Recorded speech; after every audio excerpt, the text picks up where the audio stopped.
বাংলাদেশের ক্ষুদ্র ও মাঝারি শিল্প খাতের উন্নয়নে নতুন উদ্দীপনা এনে দিতে এশীয় উন্নয়ন ব্যাংক এডিবি দিচ্ছে বড় ধরনের ঋণ। Small and medium size enterprise development প্রকল্পের দ্বিতীয় পর্যায়ে $10 কোটি ঋণ চুক্তি স্বাক্ষরিত হয়েছে। প্রকল্পটির মূল লক্ষ্য হল ঢাকা ও চট্টগ্রাম মহানগরীর বাইরে অবস্থিত কুটির, ক্ষুদ্র, ছোট ও মাঝারি খাতের উদ্যোক্তাদের সহজ এবং দীর্ঘমেয়াদী ঋণ সুবিধা নিশ্চিত করা। চুক্তি স্বাক্ষরের অনুষ্ঠান শেরেবাংলা নগরের অর্থনৈতিক সম্পর্ক বিভাগের সম্মেলন কক্ষে অনুষ্ঠিত হয়। এতে উপস্থিত ছিলেন ইআরডি সচিব মোহাম্মদ শাহরিয়ার কাদের সিদ্দিকী এবং এডিবির কান্ট্রি ডিরেক্টর হো ইউন জং।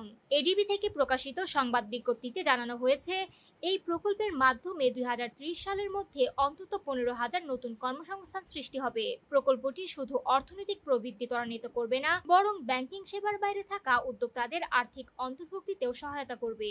ঋণের শর্ত অনুযায়ী বার্ষিক মাত্র 2% সুদে 5 বছরের প্রেস পিরিয়ড সহ মোট 25 বছরের ঋণ পরিশোধ করতে হবে। এছাড়া প্রকল্পে অন্তর্ভুক্ত রয়েছে $9,50,000 কারিগরি সহায়তা।